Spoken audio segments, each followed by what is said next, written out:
Assalamualaikum warahmatullahi wabarakatuh, sahabat Air Movie. Melanjutkan dari episode sebelumnya, mengetahui bahwa Osman masih belum juga kembali, membuat Boran sangat kesal.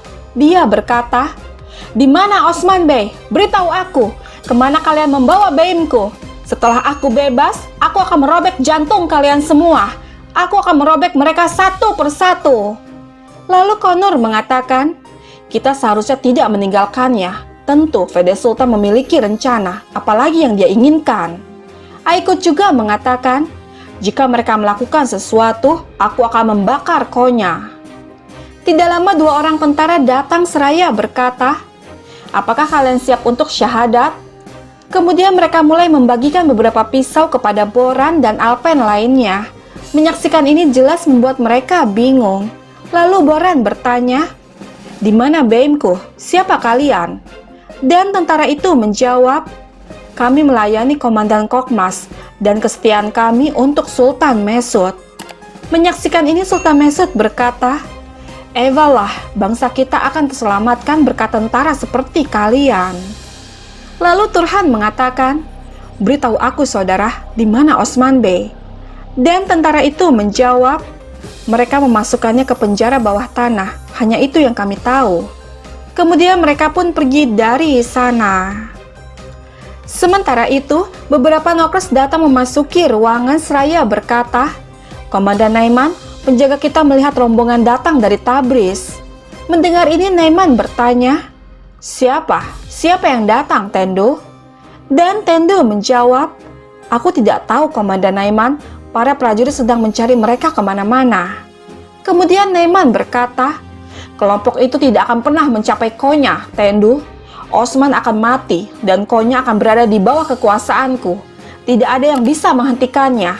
Aku tidak ingin melihatmu gagal. Aku ingin kepala mereka. Sekarang pergilah." Keesokan harinya, melihat rombongan karavan tengah melintas, Tendu berkata, "Kepala mereka tidak akan dibiarkan berdiri di atas bahu mereka ketika mereka mencapai Konya. Bunuh semua orang. Jangan berbelas kasih kepada siapapun. Tentara, serang!" Kemudian mereka pun mulai menyerang karavan yang dipimpin oleh Bala. Dan saat Tendu membuka kereta, di sana dia menyadari bahwa itu adalah jebakan. Kemudian dengan terburu-buru, dia pun memutuskan untuk mundur. Menyaksikan itu membuat Bala dan Besungur hanya tersenyum.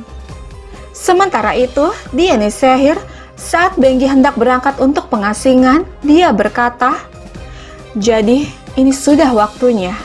Jika kau mengizinkanku sebelum berangkat." Seketika Malhun mengatakan, "Jangan khawatir, Benggi. Aku tahu apa yang akan kamu katakan. Kita tidak akan pergi sekarang. Pertama, kamu bisa pergi ke sukumu dan mendapatkan berkah mereka." Dan saat Benggi hendak menyodorkan tangannya untuk dirantai, Aisyah berkata, "Itu tidak perlu, Benggi Hatun." Namun Benggi mengatakan, "Tidak, biarkan mereka mengikatku. Biarkan mereka mengikatku sebagai bentuk hukumanku. Sehingga rasa laparku akan kekuatan yang aku kalahkan dipukul lagi. Biarkan mereka mengikatku." Kemudian dengan menurunkan kedua tangan Benggi, Malhun berkata, "Hati nuranimu memberikan hukuman terbesar bagimu, jadi tidak perlu lebih." Kemudian mereka pun pergi dengan dipimpin oleh Aisyah. Sementara itu, di istana Seljuk, persidangan pun dimulai. Dengan tangan terikat, Osman dan Sultan Mesud dibawa ke hadapan rakyat untuk diadili. Kemudian Naiman berkata, "Aku ingin membunuhmu di medan perang seperti seorang prajurit, tapi kau ingin mati seperti seorang pengkhianat." Lalu Osman mengatakan, "Kau pikir pertempuran hanya dilakukan di medan perang? Itu sebabnya kau tidak pernah bisa menang." Mendengar ini Naiman berkata, "Kata-kata berani untuk seseorang yang sebentar lagi akan kehilangan kepala. Osman, kau kalah." Dan Osman menjawab, "Hanya Allah yang dapat mengetahuinya." Kemudian Ismihan berkata, "Para pengkhianat yang mengkhianati negara Seljuk ini akan mati di sini hari ini. Mereka ingin menggulingkan Sultan Aladin dan menggantikannya dengan Mesud yang tidak berguna. Mereka menipu komandan kita. Tidak ada yang akan memiliki pengkhianatan di hati mereka. Mereka yang berkhianat akan berakhir seperti ini. Pertama, kepala pengkhianat. Orang yang menyebarkan api pengkhianatan di antara yang lain akan mati dengan tanggung jawab atas kematian orang lain, Osman Bey. Kemudian Osman mengatakan, api Gaza kami tidak pernah melawan negara Seljuk. Itu melawan orang-orang yang bekerja sama dengan penindas. Hei semuanya, jangan lupakan orang yang bekerja sama dengan penindas Naiman itu. Jangan lupa bagaimana mereka membunuh kami. Nyalakan api balas dendam untuk setiap tetes darah yang tumpah. Karena ketika kami jatuh, kalian akan bangkit kembali. Mendengar ini membuat Ismihan semakin kesal. Kemudian memerintahkan algojonya untuk mulai mengeksekusi mereka. Dengan mengucapkan kalimat syahadat, Osman dan Sultan Mesud menyerahkan hidup dan mati mereka hanya kepada Allah. Namun saat mereka hendak dieksekusi, seketika Bala dan Esrigun datang melontarkan serangan ke arah para algojo. Menyaksikan ini membuat Naiman dan yang lainnya sangat terkejut. Sahabat, di sini kita diperlihatkan kilas balik saat Bala membantu Esrigun menyerang para bandit di Kervanserai. Bala berkata, Naiman pasti memblokir jalannya. Alpen, bawa putri Esrigun ke Kartal Suyu, dan kami akan membunuh para prajurit dan menemuimu di sana. Kembali lagi ke istana Seljuk, melihat gadis itu, Ismihan bertanya, siapa kamu? Dan Esrigun menjawab, putri angkat Gazanhan dan komandan terbaiknya. Lalu Ismihan berkata, itu tidak masalah, kau tidak dapat memasuki istana Konya tanpa izin, apalagi dengan pengkhianat. Seketika Esrigun mengatakan, Konya adalah milik Gazanhan, Ismihan, dan Osman Bey adalah sekutu dari Gazanhan. Sahabat, kita beralih sejenak ke Valen beserta para tentaranya yang sedang dalam perjalanan. Dia berkata, beritahu anak buahmu untuk mempertajam pedang mereka, Faustus, kita sudah dekat. Lalu Faustus mengatakan, pedang kami diasah oleh amarah kami, Tuan. Kami tidak akan menunjukkan belas kasihan kepada orang Turki. Mendengar ini Valen berkata, bagus, kita akan membunuh semua unit yang mengikuti Osman. Jika Osman berhasil di Konya, dia tidak akan menemukan tentara saat dia kembali ke sini. Lalu Leo bertanya, Tuan, kau belum memberitahu kami di mana harus menyerang. Dan Valen menjawab, suku Kargin. Kita akan menghancurkan semua orang yang kita lihat.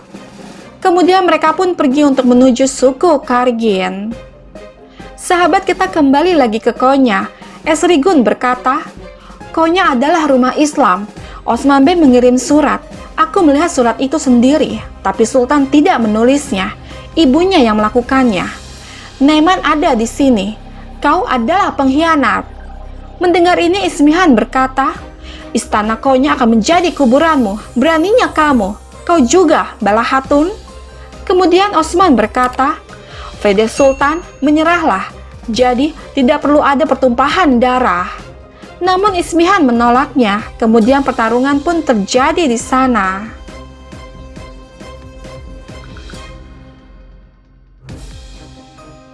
Sahabat, kita beralih sejenak ke Yenisehir.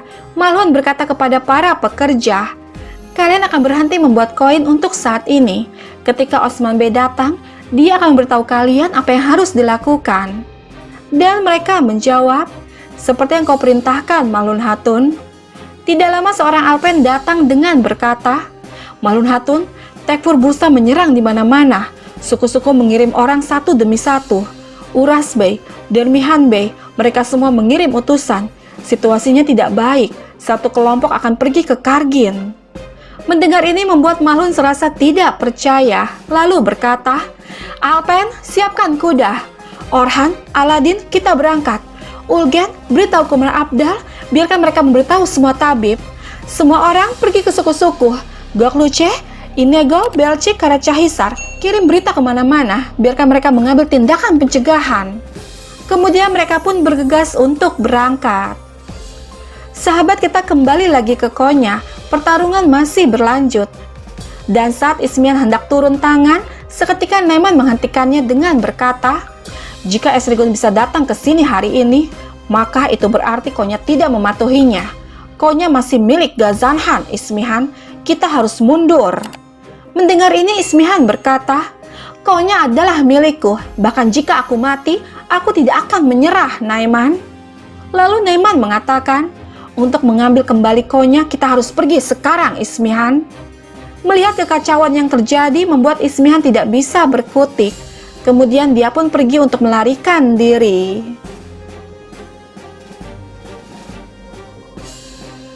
Sahabat, bergabunglah terus bersama kami untuk mengetahui kisah selanjutnya.